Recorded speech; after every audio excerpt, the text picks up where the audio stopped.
we have the prayer and the pledge by Councilman David Broussard. All Father, who art in Heaven, hallowed be thy name. Thy kingdom come, thy will be done, on earth as it is in heaven. Give us this day our daily bread, and give us our trespasses, and we forgive those who trespass against us. And lead us not into temptation, but deliver us from evil.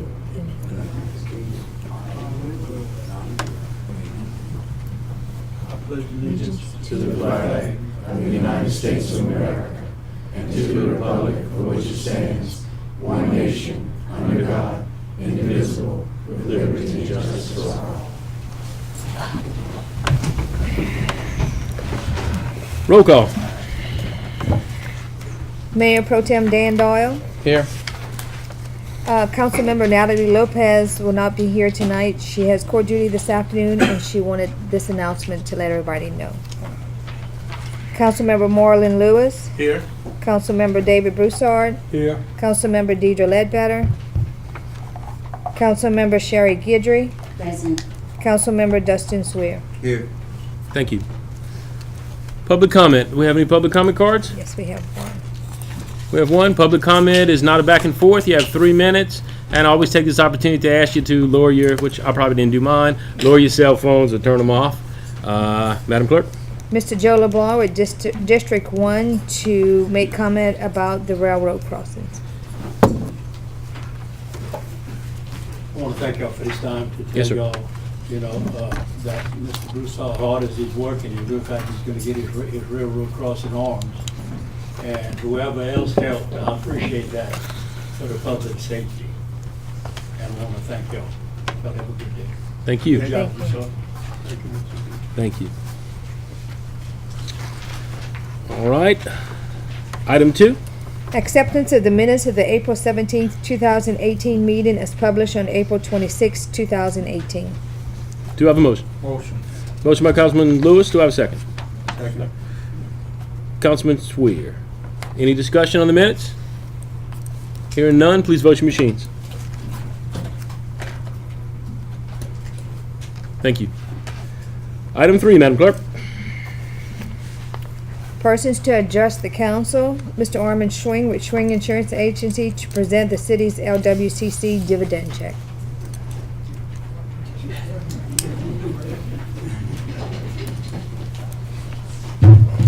It's good to have the check. You get to come up first, right? That's it. Well, first of all, I'd like to thank Mayor DeCourt and Maxine and Sandra for asking me to come this evening. I thank all of you for having me here. This is actually going to be ceremonial, and I'll explain that in a minute. What I'm here to do is present a copy of the check, okay? These checks were cut on April 17th, and we wanted to get the money here to the city as soon as we possibly could. So the LWCC underwriter and myself came and presented the check to Freddie on April 19th. Okay, so It's in- I was able it's to in get the it. bank. Thank you. We wanted to get it in the bank, okay, and get you guys going. What this check represents is a dividend from LWCC, which is your workers' compensation carrier. This is the 15th year in a row we bring a check to the city. The total over those 15 years is $1,862,874. And the reason that a check is brought here every year is because LWCC, your workers' comp carrier, is a mutual company. What that means is it's owned by its policyholders. So every year, based on their profitability, they give back money to their policyholders. And it's a formula based on a 5-year premium history. I'm pleased to say that the city's been a great customer of LWCC. I think the relationship has been good. They do a good job. They're consistently ranked one of the top insurance carriers in the state. And it's evidenced by their profitability and the fact that I'm able to present a copy of the check for $219,817 to Freddie. To the city. Well, I'm presenting it to Freddie. That's it.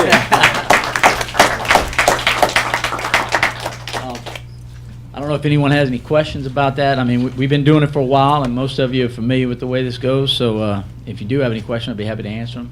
I just want to say, Orman, thank you. Thanks for all your hard work. It's been a real joy to work with you. What people don't realize, I can pick up the phone and call Armin about insurance issues with other agencies. We have a unique situation that we have 3 local agencies handling all of our insurances, and they've really become a really good brain trust for all of our insurance challenges. And it is just really a pleasure to be able to work with all of them. But you bring a lot to the table, and I can't thank you enough. Thank you very much. And I will tell you that this administration and certainly all the employees of the city, when I have to interact with them, they do a wonderful job. And I'm just, I couldn't be more pleased to not just be the agent, but to know what's going on here and be proud of the city of New Iberia. So thank y'all very much. Thank you. Thank you. Great. Madam Clerk? Pastor Zachary 3B. Mitchell to address the council on events plan for District 6. District 5. District 5. 6. We did five. I'll get it. Oh, I'll get it. oh, hang on. Great to see you again. Good evening. I'm grateful to be here and tremendously grateful to and have the honor of you allowing us to do this. I'm extremely grateful to come behind someone that just presented you with money, because I know you're in a good attitude. So, once again, you have to have money to give money, and so we're grateful. But without any further ado, there's a few things that we want to present you with tonight, and to stay within the time frame. First of all, I want to present to you Pastor Randall Allen from Lighthouse Missionary Baptist Church. He will share with you concerning some of the work. Good evening, everyone. Good Good evening. Mayor DeCourt, to all of the council members, and to all who are assembled here on today. I, too, am grateful for this opportunity to share just a moment with you to let you know that we are indeed excited as a clergy to be of assistance to this community and this city. Our efforts lately, I believe, have made a tremendous difference as far as the Federation is concerned. If you don't know, we've been out in the street witnessing, trying to raise the spiritual and other forms of morale as well, raising awareness concerning that there are people that are willing to help. We do have a couple of events coming up in the month of this month, actually in May.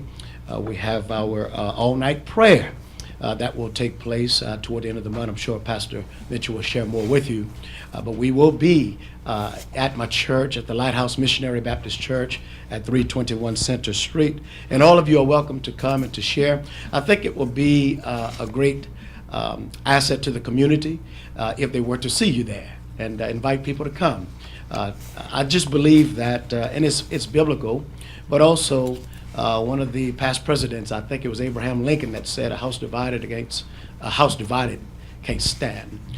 Herein lies an opportunity to really make a difference. It takes a village. It takes all of us to make a difference in a community. And I think if you would come out and just see the work and participate as much as you can, others will see that, and they'll begin to feel that sense of caring when they see people, especially from various walks of life, from various venues. When they see that, they're going to be encouraged and have hope, knowing that somebody cares. And so if you can, come out and share with us. Again, I'm the pastor of the Lighthouse, and you're always welcome at the Lighthouse Missionary Baptist Church. God bless you, and thank you for this time. Thank you. Thank you, Pastor Randall, and I want to begin to update you. We finished on this weekend with District 4 and the all-night prayer, as well as the boots on the ground. When we previously on the second weekend in April did our prayer walk, we added boots on the ground to it and did a certain area in that district, which was the Deer Street area, and saw tremendous results. So this time, as we did boots on the ground on the fourth weekend, we decided to do the apartment complexes, because District 4, Ms. Ledbetter's district, has several apartment complexes. And we did those went to those complexes, we knew that there are a lot of youth and children in these apartment areas. And so we're grateful to have had 10 teams go in there and do this and pray and share with people. And we really got on board with getting them to for our camps and et cetera. But this is what I want to stress. There's a scripture in the Bible that says, when leaders lead, the people follow. I used to think that I could sit my kids down and teach them, but you know what? I found out there's more caught than taught. In other words, they see what you do and they do what you do, not necessarily what you say. But you know, when you say it and your lifestyle lines up with it. So in other words, can I be just straightforward and say, if you are for this city and you want to see a change, don't just talk it. Come on ground, be with us, experience it. This month we'll be holding our prayer walk coming up this second weekend, and I don't want you to look in your folders as of yet, because I'm not going to go through all of it because I want to hone the time down.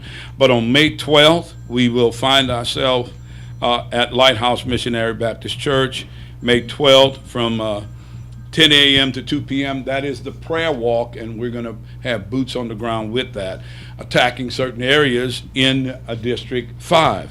And then on May 25th and 26th, May 25th is the all-night prayer, same place, 321 Center Street. And then on the 26th, we do the boots on the ground in District 5. I want to say, and I know this for a fact, that Councilwoman Sherry Guidry has been excited about this all along, and I think she's been waiting for us to get to her district.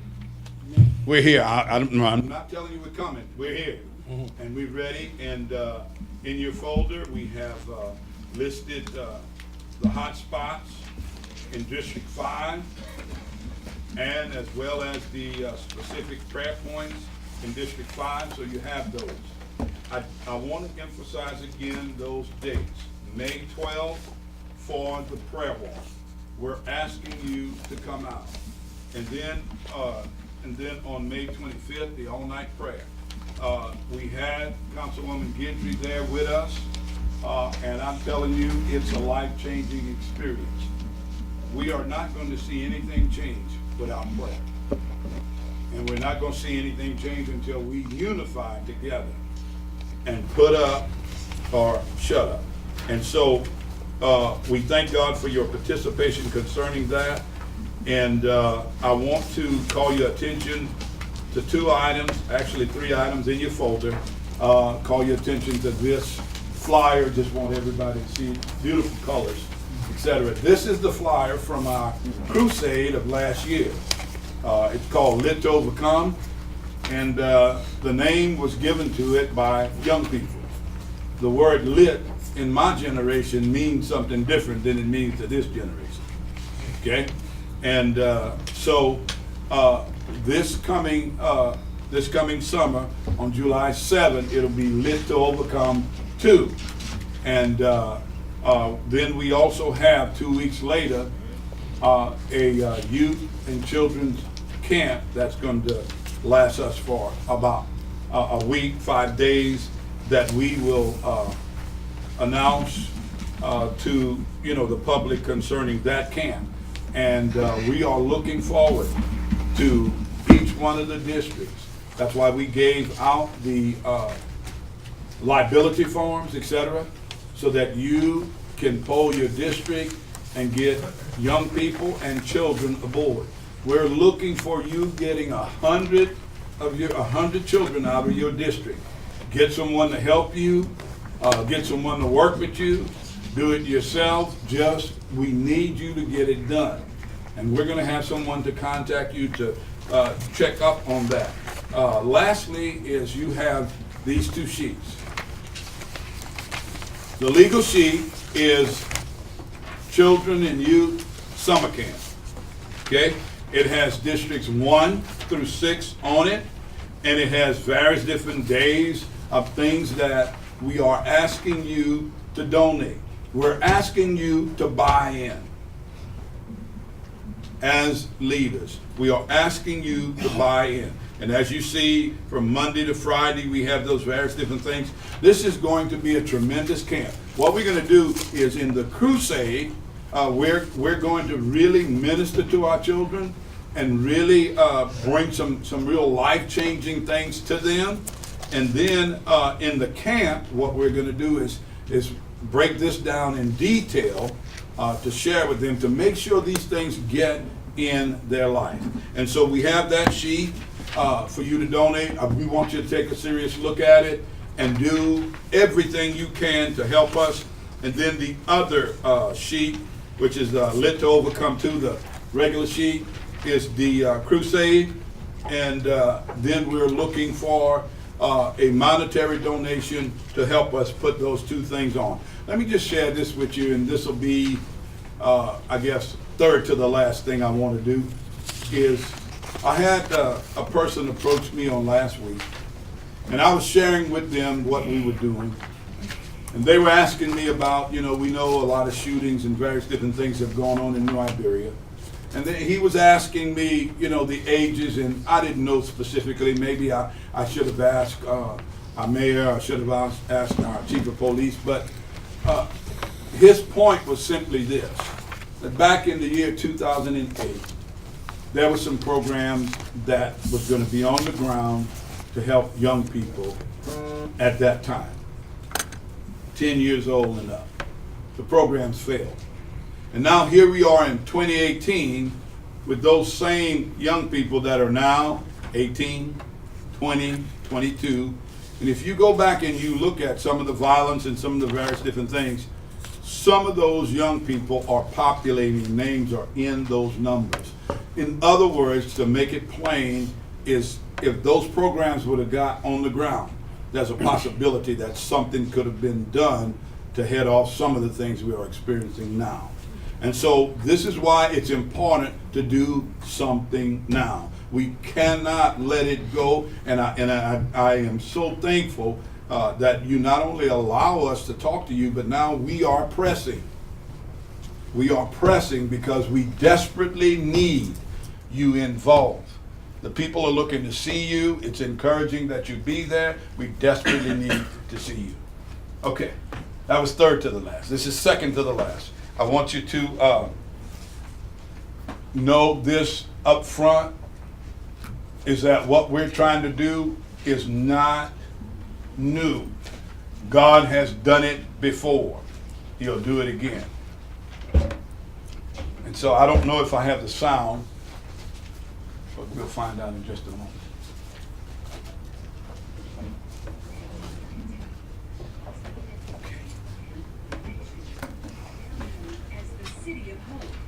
This night, hundreds have come out to see the world premiere of An Appalachian Dawn, a documentary that tells how God transformed a region held captive by corruption, poverty, and drugs. It all started in 2004. The citizens of Clay County were desperate. Their children were dying in record numbers from drugs, and the dealers ran the town. Desperation turned into prayer and unity as folks laid aside their denominational differences to march through town. They bravely told the drug dealers, get saved or get busted. The pastors repented for not working together and letting evil take over the land. Well, first of all, when 63 churches in a small county marched through town together, for us, that was bigger than the parting of the Red Sea. And you can talk to the 3,500 or 4,000 people that were there today and start talking about the march, and everybody tears up. It's just an awesome thing that happened. And then from that, it's like all of a sudden the church had a voice in our community. We thought we had a voice before, but we really didn't. Since the March of 2004, nearly every facet of society here in Manchester has been transformed, from the drug culture to political corruption. Locals say even the land is responding to the increased presence of God. When God comes, he comes like a divine chiropractor. He snaps things back into alignment that have been out of alignment, whether it's in the political sphere, the economic sphere, the ecological sphere. A few years ago, there was no elk at all here in this part of eastern Kentucky. But right now, they have the largest elk population east of the Mississippi. The black bear have returned in very, very large numbers, which has brought tourists back into the area, which has begun to rekindle the economy of some of the local communities. Even the water is better. In 2008, Kentucky awarded Manchester for having the best tasting water in the state. The documentary's producer, George Otis Jr., has researched nearly 800 cases of transformation revival around the world. But until Manchester, there was not one place in America that met all the criteria. Transformation is not simply confined to a series of great meetings in churches or conferences. So, when you talk about the presence of God in church meetings, that's one thing. But what about at City Hall? Can they feel the presence of God there? What about in the local campuses? Do they feel it in the classrooms or in the jail or so forth and so on? Otis says the power of God fell on Manchester because the people of God fell to their knees. They had two choices. They could either throw in the towel and say, we're losing an entire generation to drugs, there isn't going to be a tomorrow in Manchester, or they could fight back. And it wasn't the whole community that fought back. It was really a handful of people that did. But that's very typically the way it works in genuine transformation stories. It was amazing. I didn't ever dream that God could take somebody like me and the way I used to be and put me where I am now. After years of running from the law, former drug dealer Steve Collette surrendered his life to Christ and now helps other men get off drugs through a program called Lifeline at Manchester's Community Church. The guys that's done time with me, and they thinking, well, he's lost his mind, or this is real. And I tell them, look, man, I found the right thing. And his name's Jesus, and we've had great results of that. This fall, the story of Manchester hits the road in what they're calling the Hope for America Tour, a 50-city tour featuring the new documentary, An Appalachian Dawn, which is already inspiring many who seek revival in their towns. I was in tears a lot. I had a son that died from drugs, and he was only 42. That's why I have such a passion to try to help other people that are addicted. And I believe that we're now, 12 to 24 months away from a whole new crop of transformed communities in different parts of the United States. I can't tell you which ones they're going to be, but some of them are going to ignite. I said, Lord, why Manchester? Why would Manchester, Kentucky be the place? And he said, because if people can understand how bad it's been and where you are now, it will give every city in America hope that they can change. Wendy Griffith, CBN News, Manchester, Kentucky.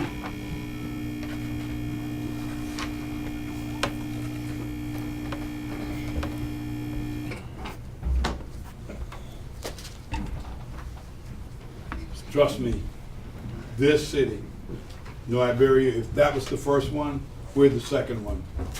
And he can do it here, and he is doing it here.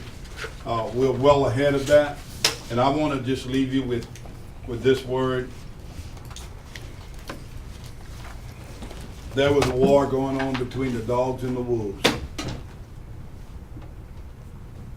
And so the wolves commander couldn't understand why the dogs always whipped up on him. So the wolf commander asked someone a couple spies, go spy on the dogs to see how we could whip them. 2 spies went, spent 3 days looking, observing the dogs from a distance off. Came back to the wolf commander and they gave the report. And they said, these dogs, they're resourceful. They are compassionate. They're strong, and they won't quit. He said, but one thing I found out is that they show fight against each other pretty good. And he said, Commander, my advice is if you leave them alone, they'll destroy themselves.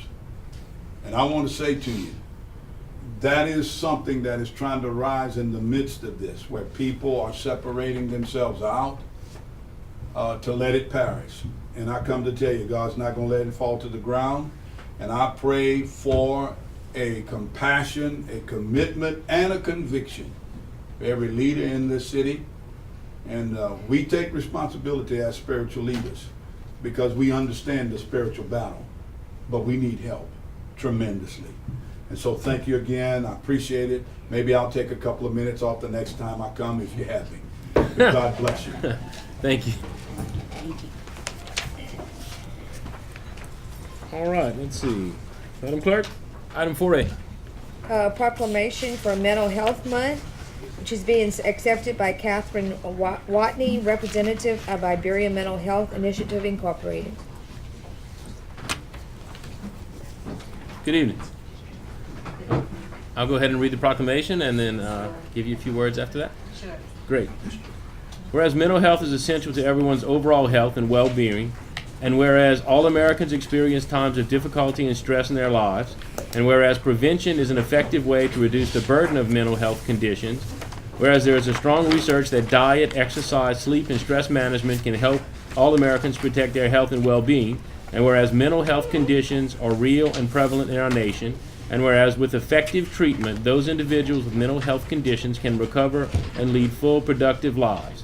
Whereas each business, school, government agency, healthcare provider, organization, and citizen shares the burden of mental health problems and has a responsibility to promote mental wellness and support prevention efforts.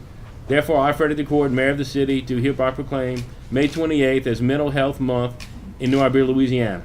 As the Mayor of the City of New Iberia, I also call upon citizens, government agencies, public and private institutions, business and schools in the city of New Iberia to recommit our community to increased awareness and understanding of mental health, the steps our citizens can take to protect their mental health, and the need for appropriate and accessible services for all people with mental health conditions.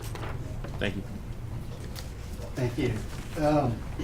Thank you. We've been here maybe 2 or 3 years since our little group started, and we're growing. And it's getting bigger.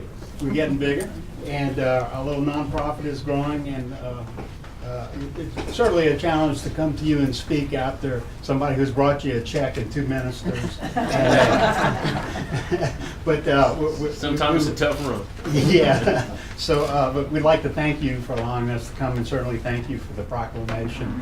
Our little group mission is to educate the public about the effects of mental illness and to provide some of that, to provide some understanding.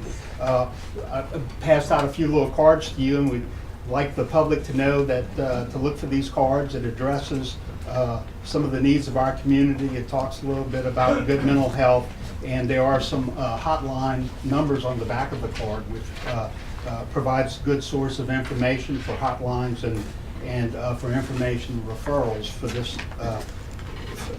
this initiative.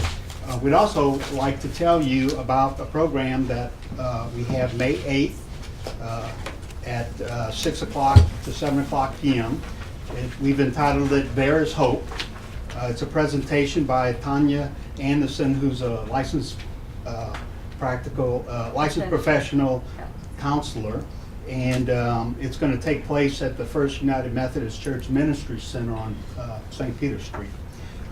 It's free and open to the public, and it's going to provide some insight and hope in addressing the issues of mental illness.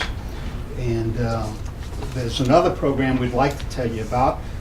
We've secured a little funding through the Community Foundation of Acadiana in Iberia Parish, and we've developed a little pilot program that is a family support group. It's a support group for families of those suffering with mental illness.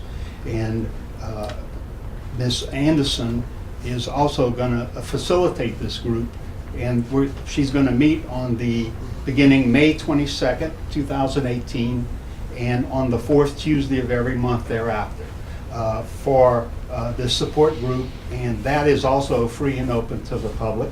It's going to take place on those days at 6 p.m. to 7 p.m. And that'll be at the First United Methodist Church building. And for more information, we would like to direct you and the public to our Facebook page, Iberia Mental Health Initiative, and our website, iberiamentalhealthinitiative.org, which will provide information about these programs and coming programs, which we hope to inform the public about. Thank you for your support. Great. Can't thank y'all enough. Thank you very much. Appreciate all your work. Thank you. Madam Clerk, item 5, property standards. Revisit of demolition of properties located in the 1000 block of Shot Street owned by West End Rentals. Jimmy?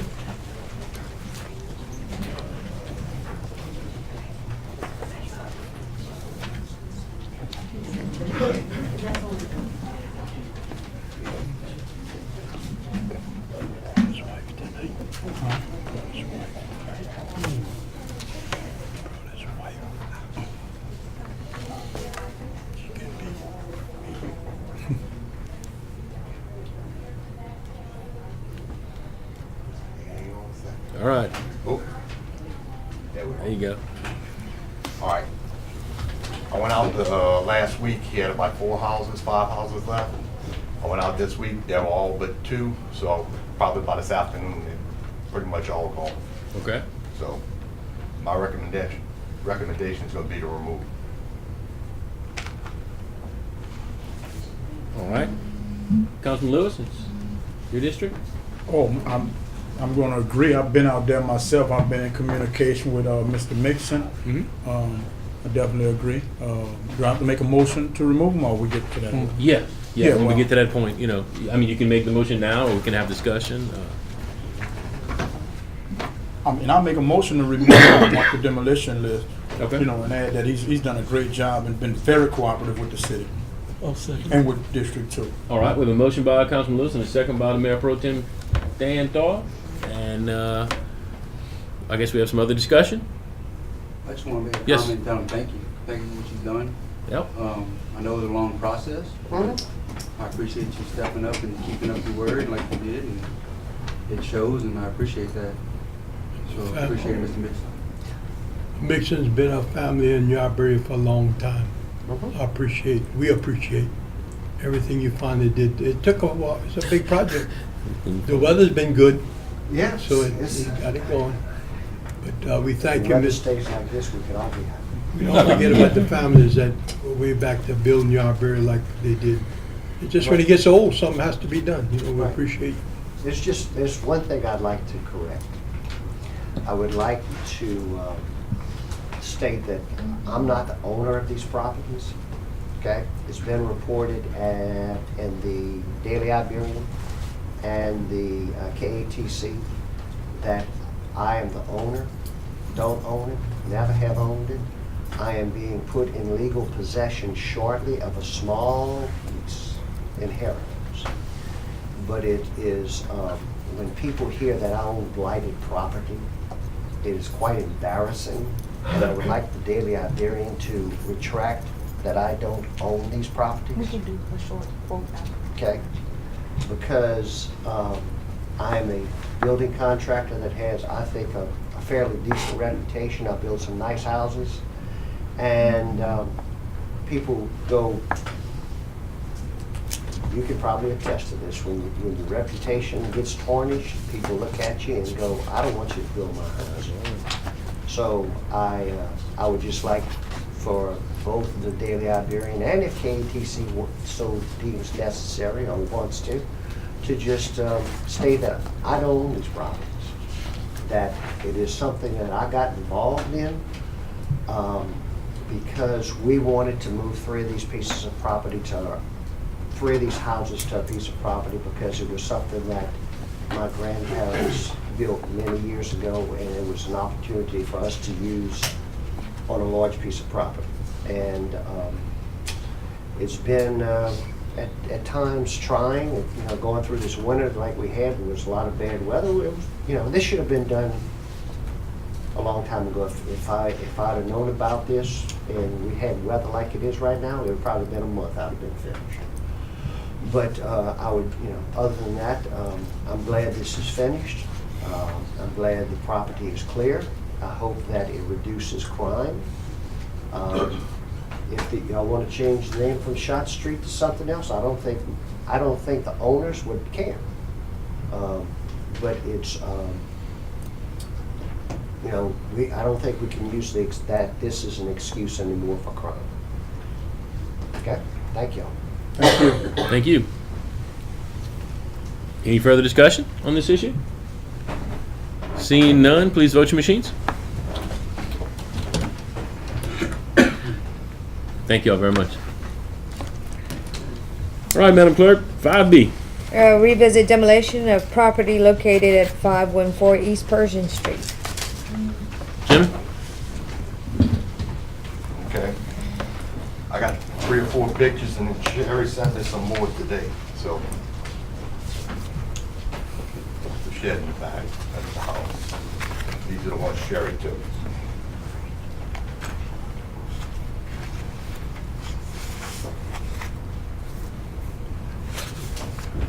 All right, the house is basically falling in half, crumbling on itself. My recommendation is gonna be to demolish. All right. Councilwoman Gitter. Second that motion. We got to make it first, but I know, I'm just teasing. I know that was good. I just want to thank Mr. Jimmy for this lengthy communication process. I was hoping the owner would be here. She said she would, and she did not show up. And just for our council review, real briefly, and also the viewing audience and the present audience, just to catch them up to date, I'm just going to ask Mr. Jimmy to do 2 things, and then I'll make a motion. If you would go over the property standards, that's really what's wrong with this home and why it was already on the demolition list, and then she's obtained a permit, and then after that, we'll take it from there.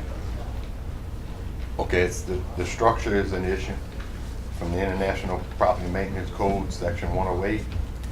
There has been no maintenance on the house, and then no maintenance, and then the electrical is all disconnected and everything. Right, and just for a review, she did obtain the permit.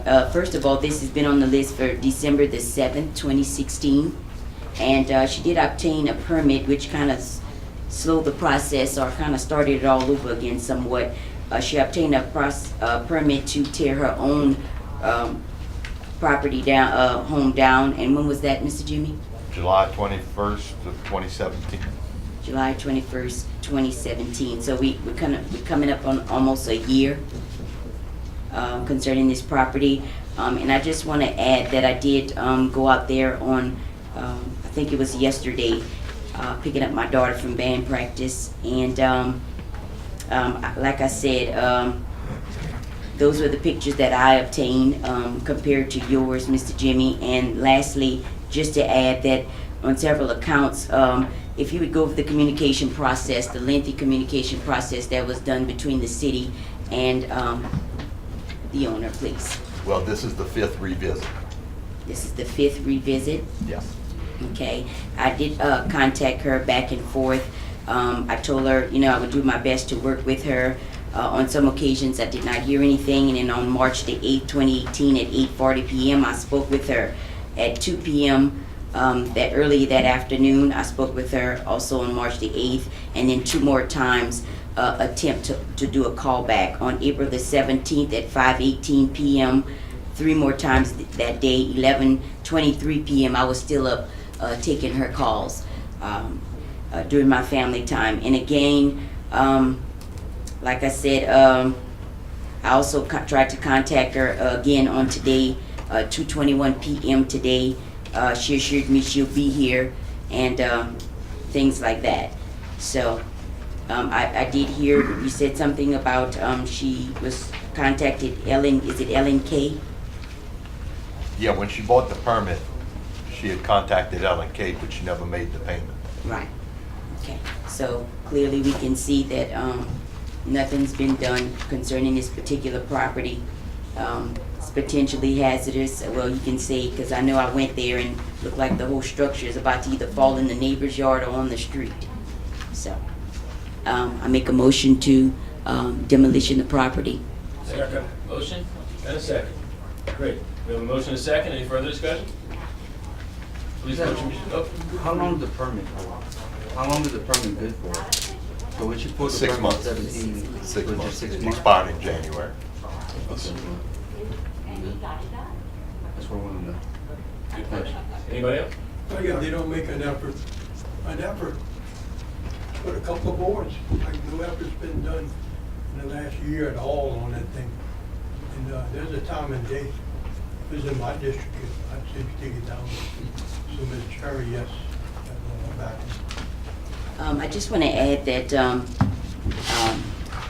there's a, we want a beautiful, I think I can kind of speak somewhat for this administration and this council. Is part of our thing for this administration is community beautification. And it's important that we work towards that in community spirit. And I think going back and forth and bending over backwards to try to help this particular individual, and yet we got false promises, but we did try, and we did do it the legal way. Mr. Jeff, did you want to add anything concerning this particular property? No. Or weigh in on it? Thank you very much. So I make a second motion to tear it down. Okay, good. Thank you. Those, you had something? Yesterday I was out looking at properties in District 2, and I mean, there's an enormous amount of properties that, not even being a building inspector, I could see that they need tearing down. I would like to see this council, make a concerted effort to get on these properties. I mean, I have an opportunity to sit in some meetings with Louisiana Housing Development and Association, and they gave us some alarming statistics, and one of them is that 50% of the houses in Louisiana are over 50 years old. And of those 50 houses, 75% of them are rental properties. So that's where we're at right now. So I say that to say this, not to beat up our people, because I think we're doing the best we can. So I would ask the public to bear with us. I looked at 5 of them yesterday, and I'm like, God help us. And so just, I like them being revisited, but I think we need to find out a way to really attack these issues. I mean, I don't know what the deal is. I don't know if it's money issue. I don't know if it's the time issue. I don't know if it's the legal issue, but it's becoming a real issue, It's becoming a real issue. And I'm going to tell you about the Mixon properties, those houses being torn down, it makes the house, they got 3 houses on that street that have been remodeled. New rules and everything, and when those houses left, they make those houses look better. So it wasn't just a physical thing; it was a spiritual thing happening in our community. So, we have some work to do, and I don't want us to get complacent and overlook this demolition issue. This is really an eyesore, and I'm gonna tell you, a lot of them are being used as crack houses, drug houses, and Mr. Mixon is right. We can't blame that anymore on the crime. They just gonna move to some more houses. So we really need to get on this. I know our police department gonna play a part in that, and getting some of those places shut down and boarded up. But we got some real issues, man, and we need to be on top of those things concerning abandoned houses. I just want to add one more thing. I agree with Marlon. And when the houses are empty or abandoned by owners, it first lower our overall tax base as a government, and it represents uncollected taxes, uncollected potential taxes or income for our city, and which could be used to help improve roads, our police department or school systems. So, and again, I'm so excited that our police department is coming back. This will help and aid and abet and assist us in these demolition properties. So thank you so much. Great, thank y'all. Any further discussion? Well, actually, please vote your machine. Thank y'all. Thank y'all. All right, now we're moving on to item 6. Items for discussion. A, Jeff Simon to report on the proposed changes to the city's nuisance ordinances. This is something that we've talked about for several meetings.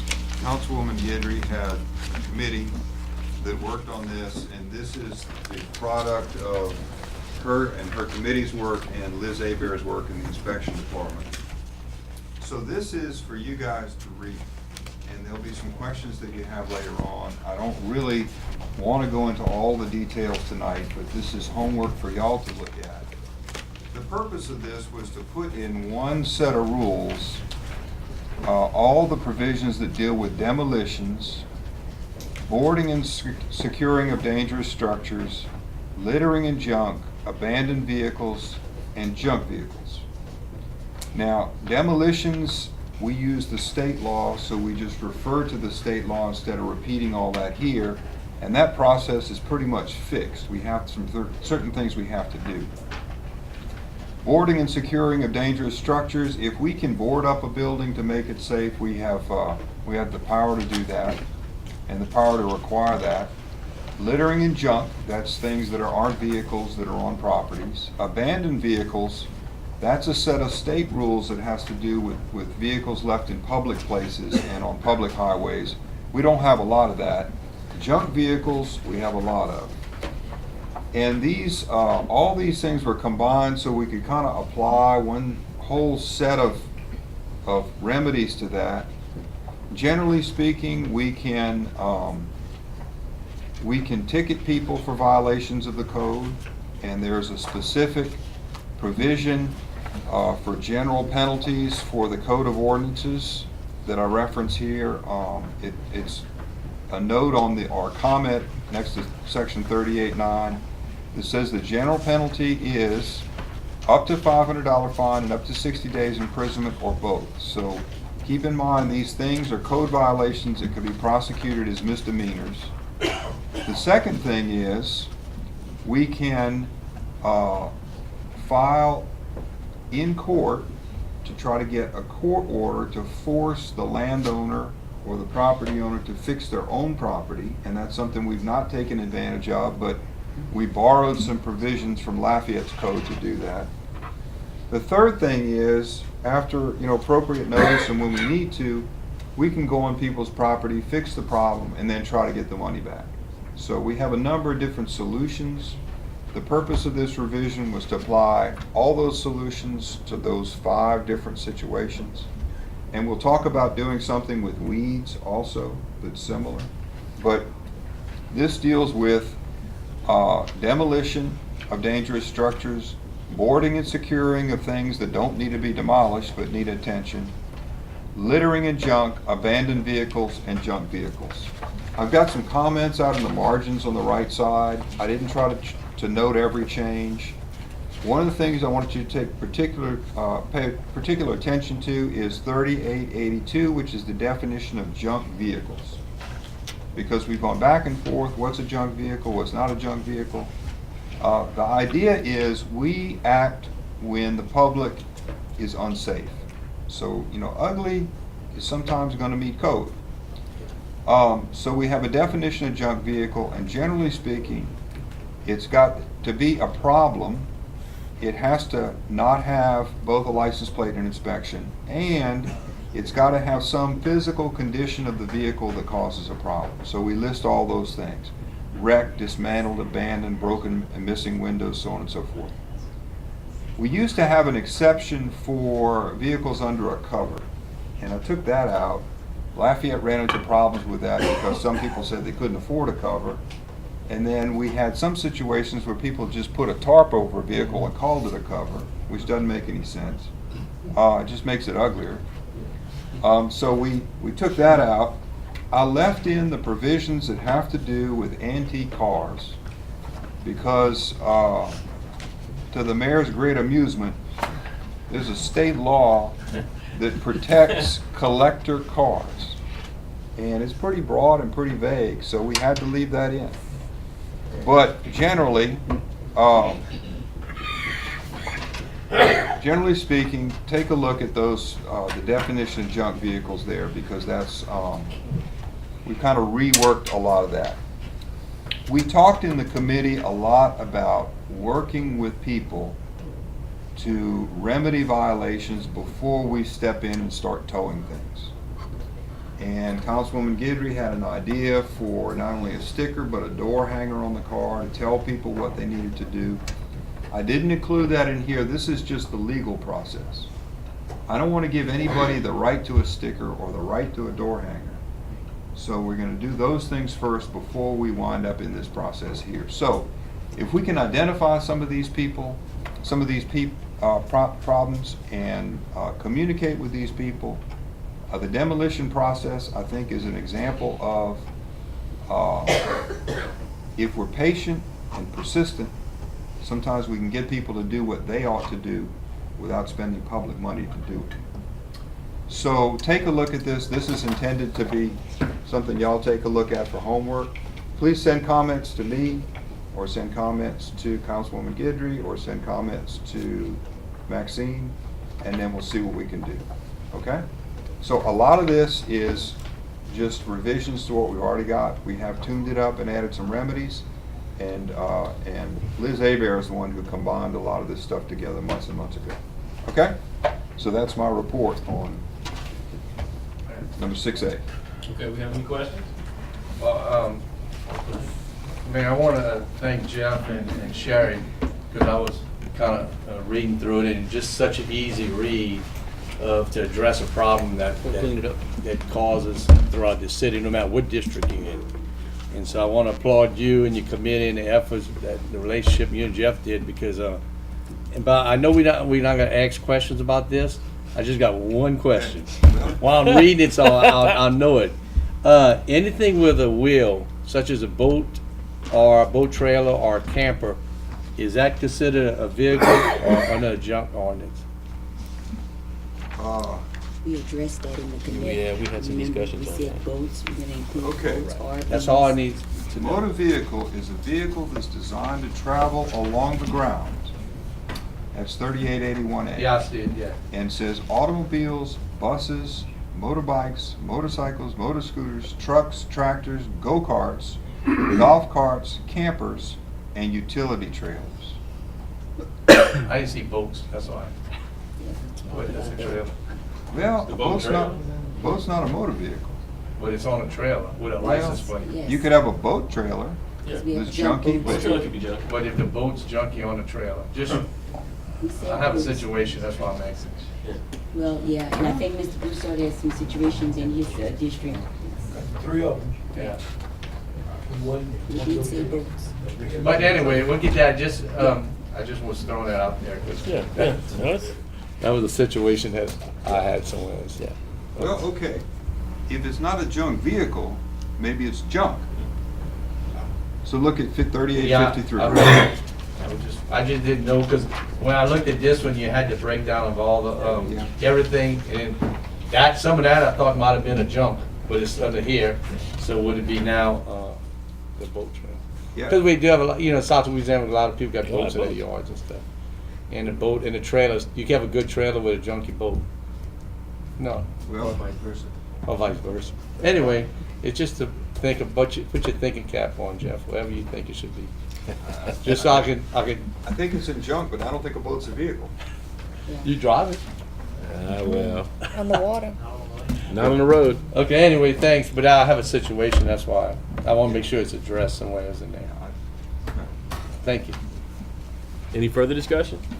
And I just want to say, sitting in on the committee myself, watching everybody work, how long discussions, you know, the antique vehicles was a really one that we finally said take it out, and that was too much debate, and then we realized it was a state we couldn't take it out. So a lot of this was dictated by other conditions or what's happened in other communities, but this is going to finally, that you can go, and we have full cooperation of our city court, that you can go to city court and get an order to make people do something. The fact that we have a police department back that can issue a ticket, we're going to have some new tools that I really think are going to go far. Because like you, Marlo, Councilman Lewis, I realize we don't have enough money to address every issue, but we have some. Budget time's coming. We're still selling property that we can put some bullets in the gun and take some of the money from the adjudicated property we're selling to address these issues. I plan on a lot of discussion during budget time because these issues are not going away unless we become aggressive and deal with them. And it's something we're going to have to do. We know we got to fund it, but I think these give us some new tools. So I'm pretty excited about this. Thank y'all for your work. Do we have a date of when all this might be started again? 'Cause we're not tagging cars right now. It's stacking up. Well, what we need to do is get everybody's comments. And then the ordinance itself is gonna repeal some things that we get rid of because they're being replaced. And then add these things in their place. So that would be an ordinance. So that would be introduction, public hearing, adoption. So you're looking at least 2 meetings after everybody's happy with what we have. All of them telling the people we don't hold. It's coming. So can we fairly say that on the next meeting, can I put this back on the agenda for once everybody has a copy of this, so we can go over the questions that they actually have and stuff? Or you want to do it like that? Oh yeah, I'd like to keep it moving. Let's keep Okay, the and momentum. then after that, we'll have Then we like can a maybe draft. start the art, the have a act- draft and public start the hearing, art process. something like that. Yes. Yeah, because I got some calls today about some nuisance We get calls. them every day here at City Hall. You can ask Hillary. She takes them. Yeah. Does a good job. Yes, she does. Anyway, so yeah, I would like to keep the process going myself. Okay. Great. Thank y'all. All right, Madam Clerk, 6B. Jeff Simon to discuss the appointment of members to the Squirrel Run Levy District Committee. The purpose of this item is not to appoint anybody tonight. Correct. The purpose of this is to explain the process and to suggest a way to move forward. The Squirrel Run Levy District was created by the 2015 regular session of the Louisiana Legislature. So there's a state law that deals with it. And there's a state law that deals with lots of different levy districts all across the state. There was the Iberia Parish Levy Hurricane and Conservation District, which covered the whole parish. And in 2015, legislature carved out the Squirrel Run area and had a separate district for that area, and the rest of the parish is in the original district. And when they carved out the area, they set up a law for that district to have a governing body that's a board of commissioners, and the law says what the powers and responsibilities of the district are. That was done in 2015. There hasn't been an appointment of a board of commissioners yet, but there's been a lot of talk, there've been a lot of questions, and because I got questions from members of the public and lots of folks, and I know y'all have too, I thought it'd be useful to explain to you how this works. The district itself is a political subdivision of the state, but it's not a city board or city commission. So it's not something that the city's in charge of. But the law says that the mayor and council appoint the commissioners to this public body. And what the statute says is, the mayor of the city of New Iberia shall appoint a board of commissioners consisting of 5 persons who reside in that portion of the city of New Iberia located within the levy district, which is the Squirrel Run area, and there's a legal definition of all that territory, who meet the requirements of revised statutes 304A, which means basically they live in the state for 2 years and live in the district for 1. And who are nominated by the New Iberia City Council. So the process is the council nominates and the mayor appoints, which is a little different from city positions where the mayor appoints and the council approves. Now, there was a question about whether or not there should be advertisement before y'all act. There is a provision in the Code of Ordinances that says that if you're going to fill a vacancy in a city board or commission, you run a little ad first before you do that. This is not a city board or commission, so you don't have to run the ad. It's not required, but it might be a good idea, and it would be a good place to start.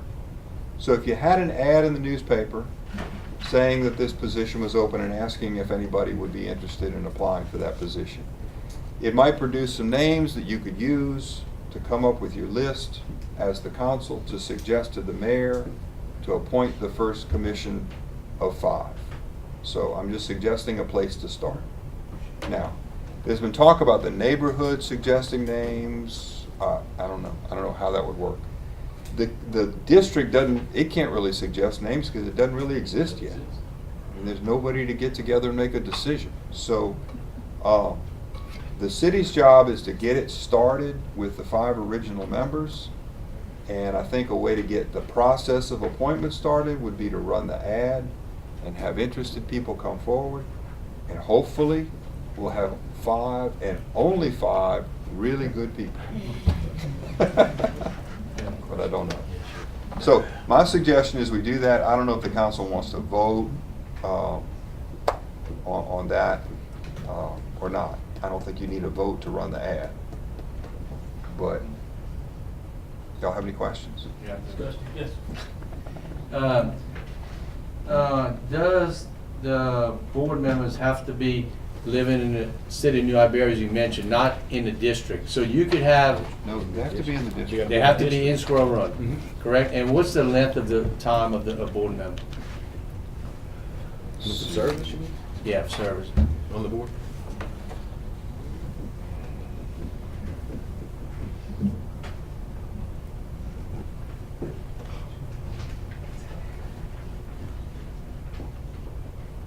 Four-year terms.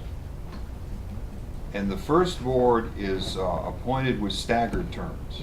So you appoint, some for 2 and so on and so forth. Wiped out. So you don't have turnover all at once, but it's 4-year terms. There's a limit of 3 4-year terms. So there's a term limit on it.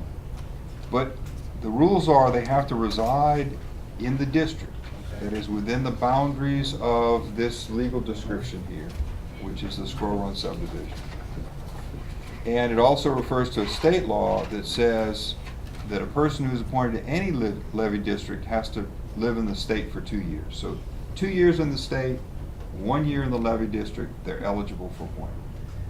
And what about their minutes of their meetings when they have board meetings? Do the city gets copies of that? Are we involved in any part of that after we appoint the board, or it separates us totally from that level district board? They're not responsible to us at all, but it is a public body, which means they have to have written agenda, they have to have published minutes, they have to have open meetings, public records, all that stuff. All those rules that apply to all the public bodies apply to them, but they don't answer to us at all. And we have no liability? No. Not for the board, no. Okay, thank you. All right, the question I have, since it's not a city commission, we go ahead and put up the names or whoever for us to put in place these people on this board.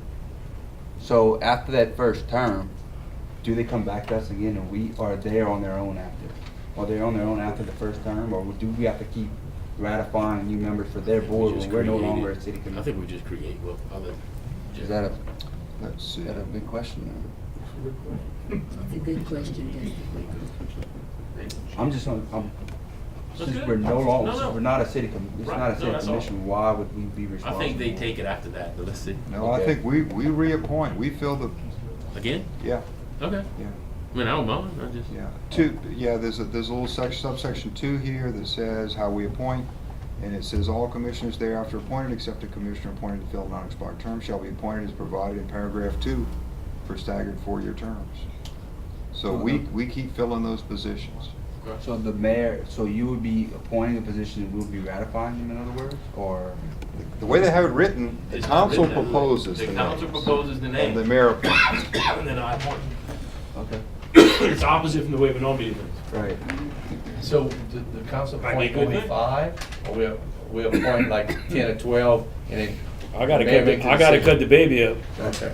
You nominate, I mean, Yeah. you nominate as many as you want. sorry, kid. Hopefully at least 5. Yeah. You nominate I as mean, many 5 as would you be want. great, but I gotta take all comers. Yeah. I But the understand. mayor appoints from the list you give him. Okay. And you can come up with that list. I mean, y'all could, somebody could make a motion and say, I move we submit these names, but I think a good way to start would be the advertising. Thank you. Any further discussion? And at what point do we want to move on running that ad? Somebody's going to bring it back on the agenda? No, you can do it without council approval. Yeah, you can do it without council. You want to vote on me running an ad? We don't have to. You don't have to. Okay, but well, why don't- then I'm running an ad. Run that. Okay. All right. I wanted to, I know. I didn't ask that question. It'll be a little ad. Don't make it too big. Don't make it too big. You're not going to pay for it. All right. Thank y'all very much. Madam Clerk, 6C. David Broussard to discuss safety projects on the BNSF Mainline Railroad in New Iberia and Railroad Committee report. 90% of this report will be about this letter you have in your packet, about 3/4 away in your packet. Okay. From DOTD to Mr. Freddie Decourt. At our committee, I'm the chairman of the Railroad Committee, giving a report on a meeting held April 25th. Held at City Hall Conference Room, attending meeting, Mayor Freddie Decourt, myself, David Broussard, Perry Templeton, Errol Babineau with the Canadian Ambulance, Gordon Coppell, Fire Chief, Jerome Smith, and Maxine Gosselin. On our last committee meeting way back in November, we requested Mayor Freddie Decourt to send a letter to Bill Shrewsbury, the highway safety engineer.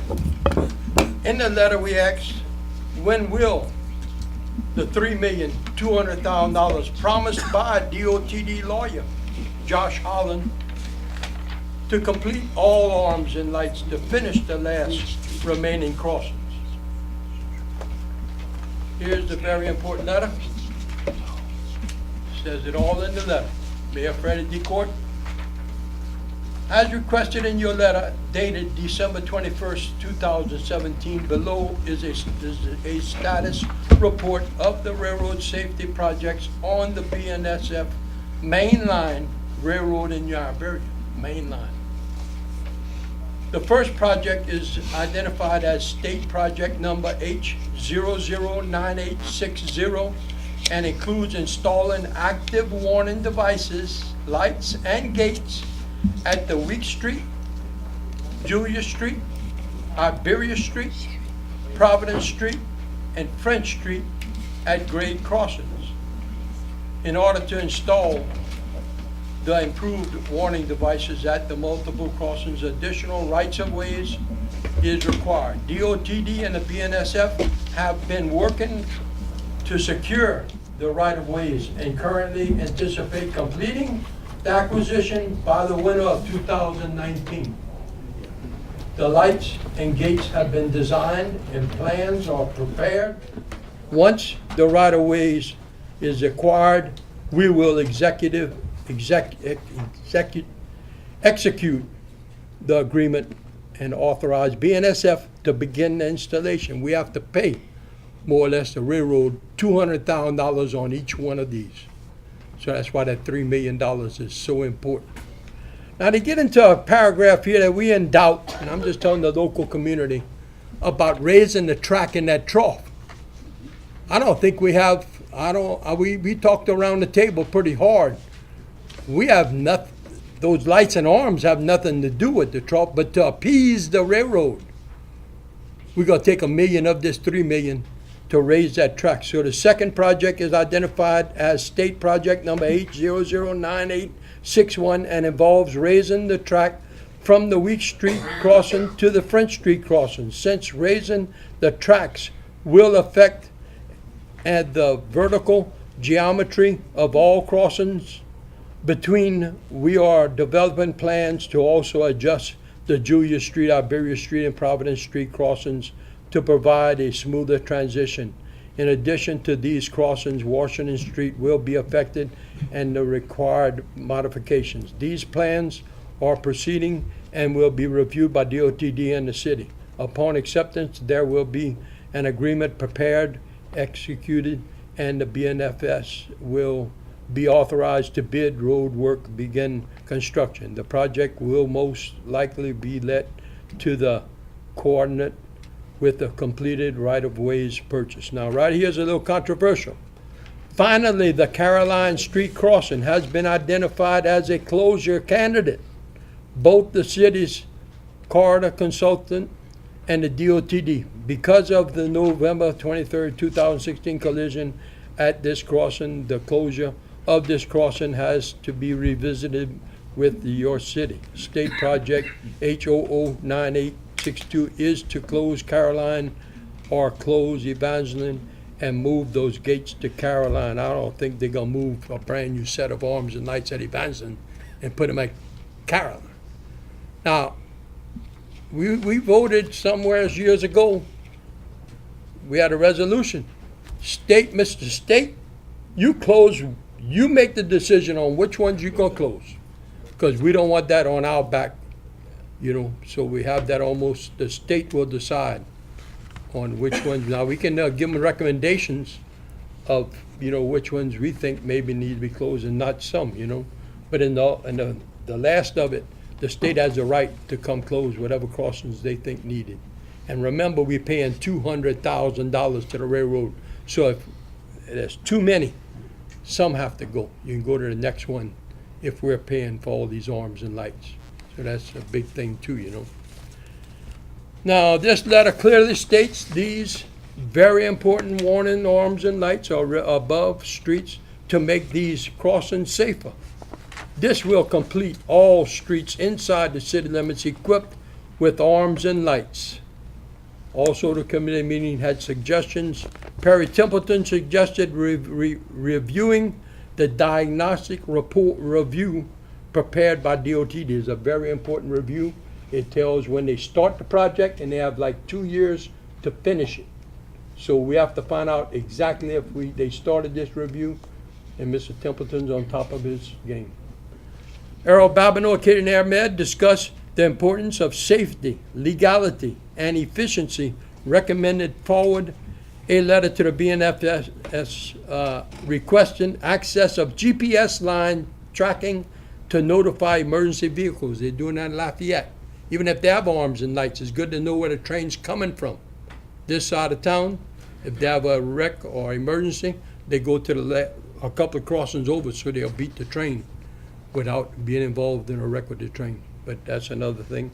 Mr. Babineau also recommended forwarding a letter to Mr. Shrewsbury with the OTD to offer assistance in the obtaining of right-of-ways for these projects with copies to Larry Richard, parish president, and his shielding attorney for the parish. So we still have things to do. I think we come a long ways. They promising us, said in the letter, that we have all your crossings coming within date. Now, they have another letter, another copy right there, showing Iberia weeks in Julia within a year. They're saying a year from that date at the bottom of the page. That's Mr. Templeton got that copy.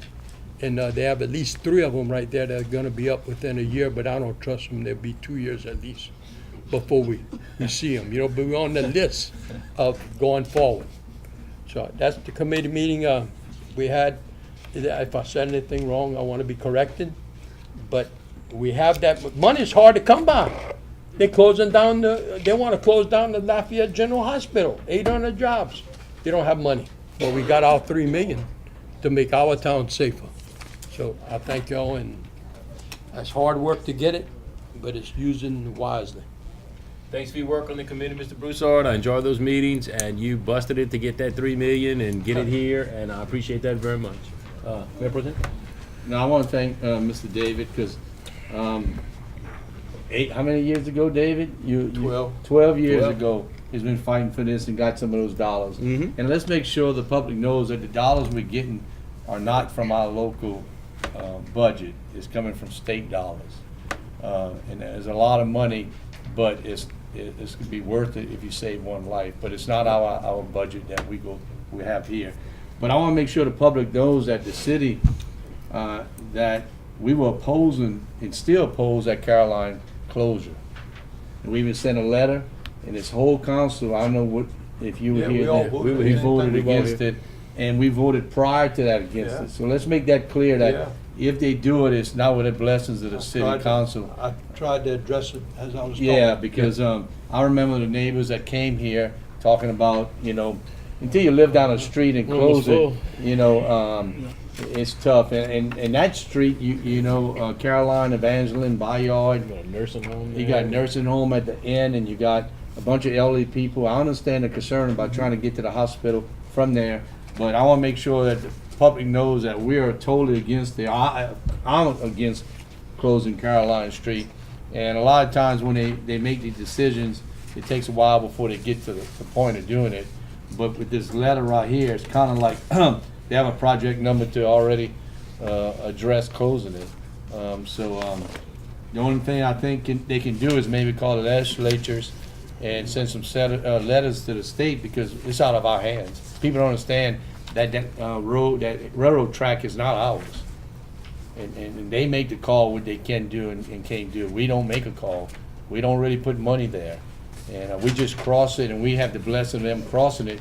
And so people don't understand that. They think we have nothing to do with that railroad, except that we cross it throughout the city. So thank you, David, for everything. But like I said, we saved one life out of it. It's worth the effort, and I appreciate it, because you've been doing this for years. And I said it before. Yeah. My dad, when I first ran for office, I thought he'd tell me, "Oh, you crazy or what?" His first words were, Run for office? run for office." Yeah, That was 14, 15 years ago. And he said, "Go get me an overpass and get over the railroad track to the hospitals. We're 30 years too late trying to get one." But that's where I started. But then we didn't have enough money to build an overpass.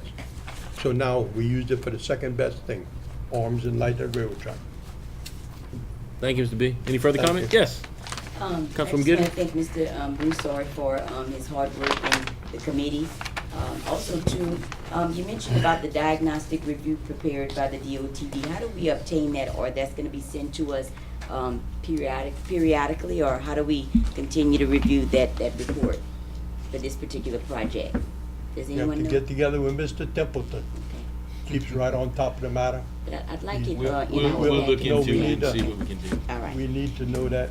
The next committee meeting, we'll get Mr. Templeton, and he really does know He'll get it. the railroad. He'll get it, or he'll let us know Boy, where it's we great need to have a person like who him. we need to poke. We'll figure it out.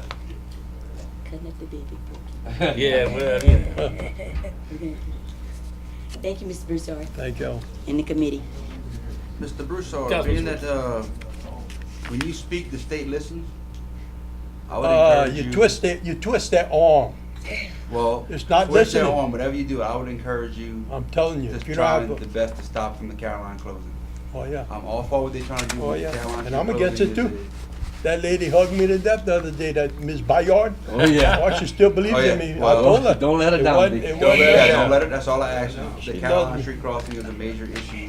Yeah. with You know, this council at any me. time can do what the council did all those years ago. Yeah. And you can put up a resolution, and you Yeah. can say, you do what you gotta do. It's not our railroad, and if you feel you have to close it, it's not with our blessing. So that is Okay. something that, you know, Yeah, Dan, we were all in the council together when we did it. So if someone wants to bring that resolution, Yeah. we can send it to them. I'll bring it, Yeah. bring There it you for the go. next meeting Okay. or something, and we'll send something to them. That's Just fine. wanted to, but thank you for all you're doing though, well. appreciate it. Something you do for the people.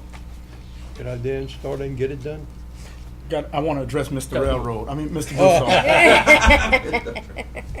I called him a couple of weeks on this. None of those potholes that are on some of the crossings. It's a different. Because I got a lot of, where does that lie? That lies with the railroad too? Yeah, same people, Okay. same people. And we're gonna get that fixed as you go through. I'm gonna get with you on that then, They because come- I got a lot of calls Yeah. on the one on Landry Drive. Yeah, they come fix them every so often, Okay. but we get on their back.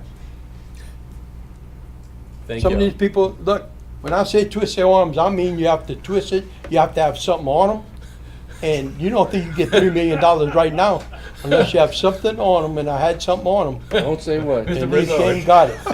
So I didn't say what it was, but you have Okay. to have something to get that money. Well, good job. Thank you. Good job. All right, that was a good discussion. Let's move Good on job, to Mr. item B. 6D. Sherry Guidry to discuss the feasibility of a four-way stop sign for the intersection of Charles Street and 15 Ann years Street. work on that project. Councilwoman Gitt? We all know that a four-way stop is usually to yield to traffic simultaneously, and also to some of the confusion usually stems from signage or visibility. common courtesy or just speeding. I brought this on the agenda because I had a constituent that had a concern. An 81-year-old lady of our town has been hit. Her daughter was either bringing her to her doctor's appointment or she was bringing her from it. And the bottom line is that I can't imagine being 81 years old and in good condition and all of a sudden somebody put me in ICU and stuff. So I thought it was warranted to figure out what's going on at that particular intersection between the corner of Ann Street and Charles Street. I did obtain a report, and the report simply says that on 4/14/2018, 1 accident, 2017, 3 accidents, 2016, 6 accidents, and 2015, 2 accidents. And I don't think that they think it's warranted for a four-way stop, and I get that.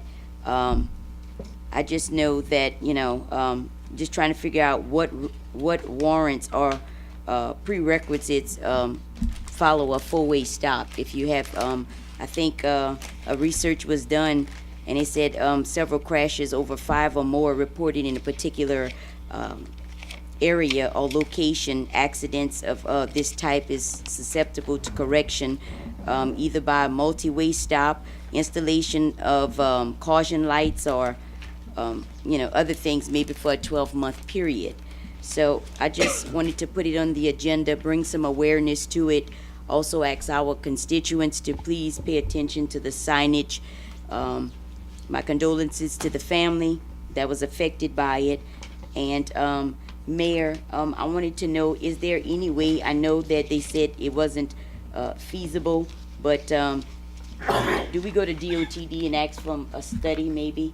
I think it has to be like so many cars within an 8-hour period, 500 vehicles per hour in an 8-hour period. If it's not a state road, we can't do that. Okay. The DOTD will not. So do that. it's on us. It's on us. Okay. And this is, the system that's been set up, that law enforcement does a study. This is, I think it's good, and I like that we don't do things like everybody else. Yes, sir. Normally, it's sent in. As you know, we have a ton of four-way stops in our community. Yes. And that is something that we all get called about pretty often. And there's a lot of varied opinions on adding four-way stops. Some Yes, sir. people think it's a prudent thing to stop speed. Some people don't. Some people say that's not what they're intended for, and that's what law enforcement is supposed to be doing. So there's a lot of debate about that, and we have many calls of people who call and say, I think a four-way stop should be here or there. So the policies we've had in place is law enforcement studies it, sends it to us. If it's a no, it's a no. If it's a yes, well, then we pursue it. We normally don't bring them back and talk about them when it's a no.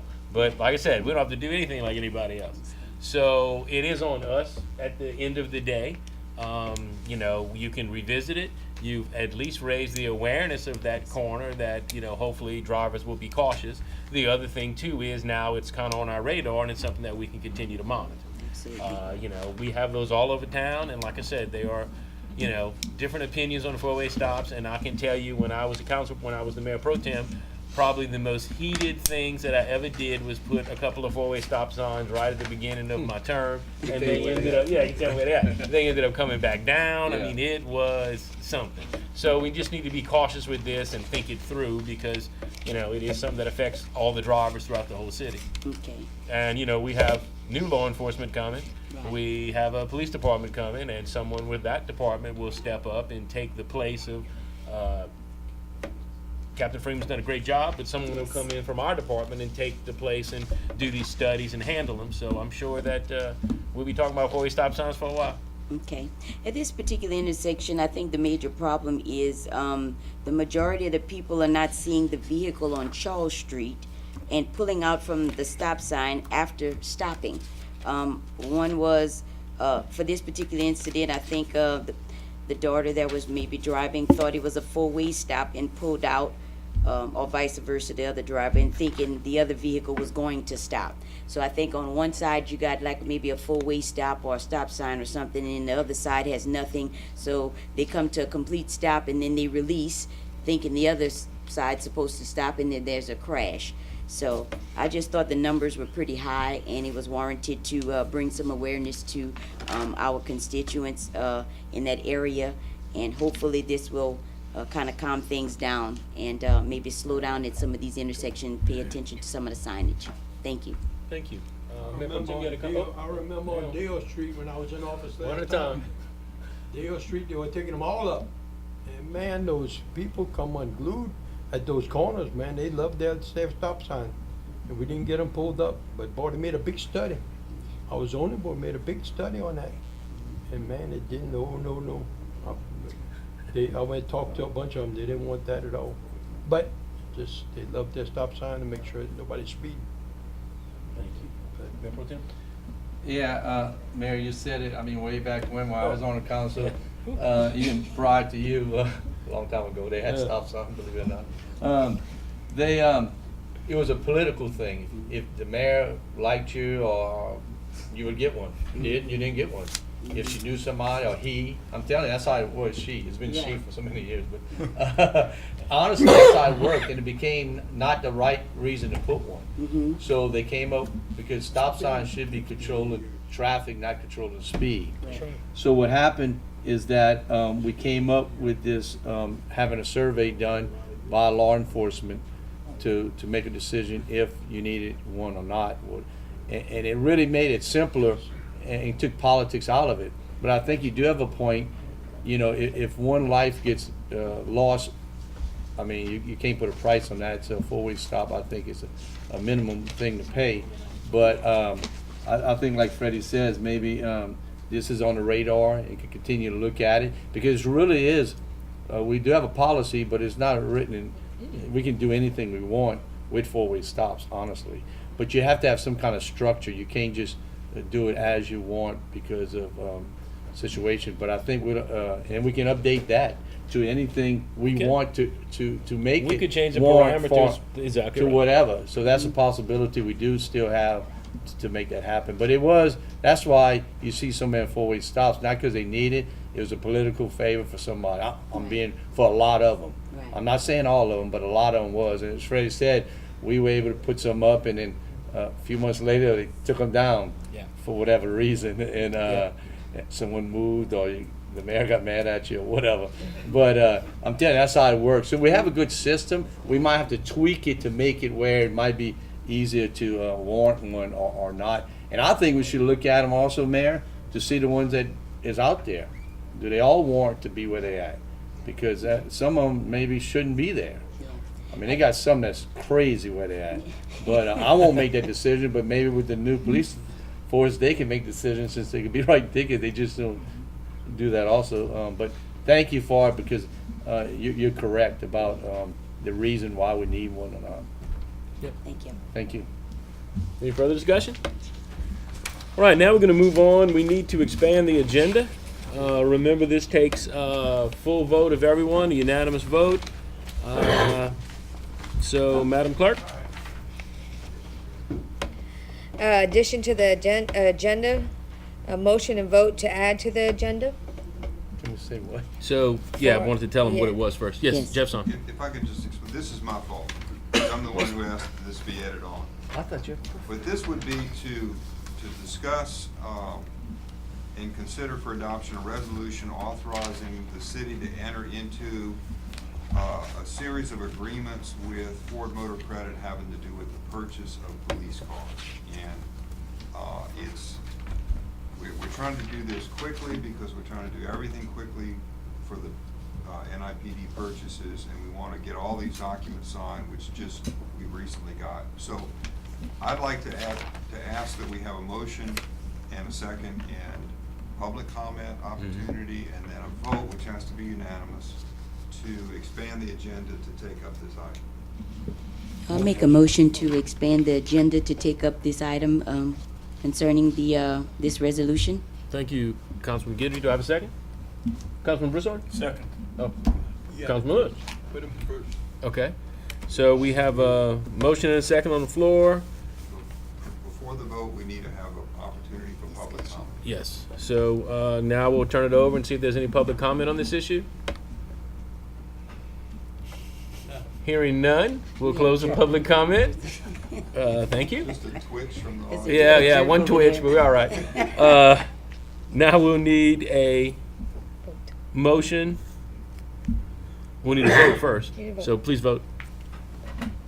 And we're voting why? To expand. Okay. And this requires unanimous. Great, we have unanimous vote, so we can expand the agenda. Now, Madam Clerk will read the resolution, and we'll have a motion in a second, and we'll vote on that. Resolution authorizing the city of New Iberia to enter into a master equipment lease purchase agreement for the lease of 43 Ford Police Interceptor utility vehicles, and further authorizing the mayor to execute said agreement and any additional documentation in connection therewith. Thank you. Do I have a motion? Motion. Motion by Councilman Lewis. Do I have a second? Councilman Second. Broussard. Councilman Broussard. Broussard. Yeah, he was quick on the draw. So we have a motion, a first and a second. Do we have any discussion on this item? I do, Mayor. Yes. Let's just, we already adopted and approved the money for this. Yes. So it's not like we doing that again. It's just to Correct. give you the authority to. To sign all the paperwork. Yeah, just want to clear that up. Yes. And this is, we talked about money for purchase. This is a lease purchase. 4 annual installments. After we make the last installment payment, we can buy the vehicles for $1. But under state law, a lease purchase with an option to purchase is treated like a purchase, like a sale, and not a lease. So it's subject to bid law unless there's an exception. And in this case, we have a state law that says if a vehicle or an item to be purchased is on the state contract list, and we're able to buy it from a local dealer for the state contract price and not more than 3% additional costs, then we're authorized to buy it from the local dealer under the state contract price without having to put it up to public bid. And the way this works is it's really a financed purchase. So there is interest during this time period, and it's simple interest. I think it's 4.45%. Right. But there is this lease purchase agreement, and it is kind of complicated. We got some other paperwork back here. There's a IRS form to fill out, some things I have to do. So it is a complicated bunch of agreements to get the vehicles that I think y'all have already agreed that we need to buy. Okay. Do they have, on a lease purchase, do you have depreciation on there? Can you claim depreciation versus buying a vehicle and? Well, I'm not sure what you mean. Like we have all our equipment, we can depreciate it every year with Public Works or whatever. Well, if I don't buy it at the end of the term for the $1, then it's not mine. So you to can't depreciate. I depreciate just till leased it. after you buy Now, it. after I Right. buy it, I bet Right. you can. But not. And it is my hope that these cars last longer than the lease term, and we get a couple of years and we're not leasing anything. Yeah, I understand. That's the point But of this, we can depreciate equipment through Public Works and that, just like you do. I know in private business you depreciate and take that as an expense. Right. But I'm not sure what you're referring to with the public. I mean, I don't own them, I'm just leasing them. You're just leasing. You want to get our finance director? No, I'm okay just and ask wondering him? Okay. about that. So until we buy them, it's not really our vehicles. not ours. It's not an asset. Right, right. Correct? Okay. Right. So it's not an asset until we. Tell them pull the We trigger. don't own them. We don't own them unless we buy them for $1. Until we buy them. Okay. Now, the first payment's due May 15th, I think, of this year. Yep. And then 19 and 20 and 21. So as soon as we make that payment in 21, at that point, we have the right to buy them for $1. Yeah. So it's not gonna take 4 years. Right. Okay. Thank you.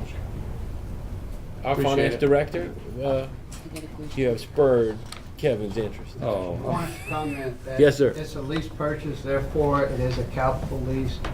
The assets will be put on our fixed asset list. The effect of a depreciation, we're a nonprofit, we don't pay taxes, so it doesn't really affect us. And the only entity or division that is required to record depreciation is wastewater. Because he's a utility. Okay, great. Thank you. That's why we pay you those big bucks. Thanks, Kevin. Yes, Councilman Gill. Okay, so the payments are due in May of every year on the 15th. Now the interest portion, our first payment for 2018. There is no interest portion here on this Right. particular Yeah. section. It's like a loan where you make a payment on the first day, Right. so there's no interest on it. Okay. Right. Okay. And then after that, that's the interest listed here. These are the interest, that's gonna be, put towards, these payments, leasing, payments. Okay. And this, if I can jump in, this contract, anytime a public body obligates itself beyond the present budget year, like a loan or something, we have to get permission from the bond council to do that, unless the contract has a clause in it called a non-appropriation clause, which says if we don't appropriate the money, the agreement terminates. So this does have the non-appropriation clause. But we are looking at paying $332,000 for the next 4 years, or next 4 installments, to buy 43 vehicles. To buy. Yeah, we're gonna buy them over time. Yep. Any further discussion? Hearing none, please vote your machines. Thank you. Thank you. All right, now we move on to item 7, Councilman's remarks. I'm gonna start on Dustin's end. I do have a couple of comments, remarks. First one is we have a few programs going on right now at City Park and at West End. In fact, Ms. Heather made me aware today that we have quite some instructor classes going on for lifeguarding, swim lessons, water safety instructors. June 4th through July 27th, we have various groups of programs ranging from $35 to $50, ranging from basketball to all the way to football. We have soccer in between there, and volleyball as well. So I want to encourage everyone to try and put their children in some of these programs. It benefits the park, and it also keeps the kids busy and doing something beneficial for them as well. Another thing, I have a comment to make. I want to encourage everyone to use our parks, regardless if it's West End, if it's Bank Avenue, if it's City Park. I want to encourage everyone to use our parks. But in the same breath, I want to let everyone know to put it back better than the way you left it, so that the ones that are coming behind them have the same opportunity that they did to enjoy that park just as well. So that's the only message I want to put out there. I'm always encouraging people to use the parks, but at the same time, let's keep them clean. So that's it. Thank you. Thank you. Thank you, Dustin. Councilman Good. First and foremost, I just want to congratulate the mayor and all and Miss Jane Broad and all those people that worked very hard, and the architectures and the designers for Church Alley, and the council for showing up. Mr. Marlin was there and Mr. Dustin was there. Did I miss anybody? Dan was there. Mr. Dan was there, and it was just a great, another wonderful asset that we have to our community, in which all the citizens are welcome to use for Iberia Parish. It's a place to congregate for families and enjoy little life's moments, and also just enjoy some quiet time. So I'm excited about that, and it's in my district, so I'm even more excited. Also too, my thoughts and prayers, and I'm sure the council would agree, Ms. Joanne has lost her daughter. She's a constituent of mine. I love her dearly, and our thoughts and prayers are with her. She lost her daughter recent past. Mr. Marlin also went and visited with her as well, and I want to thank you for that, Marlon. I appreciate that. Also too, Miss Heather, we have a giving day that was scheduled. Did it pass? Can you tell us what date that was for the park and recreations? A giving day? Did we take part in that? A park and recreation giving day? It was kind of like a statewide thing for National Giving Day, Yeah. May 10th. So it's For May all 10th? nonprofits in the state. Right, and so are we taking part in that? Okay. Okay, just was wondering, just trying to get some more stuff out of parks. Also too, we have a National Prayer Day. I think we have one here at City Hall, right? Lunchtime, yes. What day is that again? For the, yes. Is it the same day as Mount Calvary? Yes, Okay. Thursday. 12 to 1? Yes. On the Okay. steps. All right, steps at City Hall, and also National Prayer Day at Mount Calvary Baptist Church. Sisterhood Ministry, I think, is sponsoring that, and Mr. Marlin is also on that board as well. And I think I will be standing in proxy for the mayor at 5:30 to issue the mayor proclamation. Is that correct? Okay. Thank you. That's all I have. Great. I got a question about the park. The pool opens what day? And can you let the public know how much it is to swim? $2 per person. $2. And June what again you said? June 6th will open Wednesday through Saturday from 2 to 4 p.m. Okay, I appreciate that. Wednesday through Saturday, 2 to 4? Correct. To 4. $2, June 6th. Good. A couple people asked me about it. I sure appreciate it. Thank you. Mr. Brew. Ms. Sherry, we're in our committee meeting at the same time. They had the church alley, so we're pardon missing that. Roger Hamilton, very much prominent educator. Most of his years he dealt with the bad kids and was very patient with some of them. He was my principal. But boy, he was something else in politics he too. was. Now, I don't know if he touched y'all, but he sure touched me.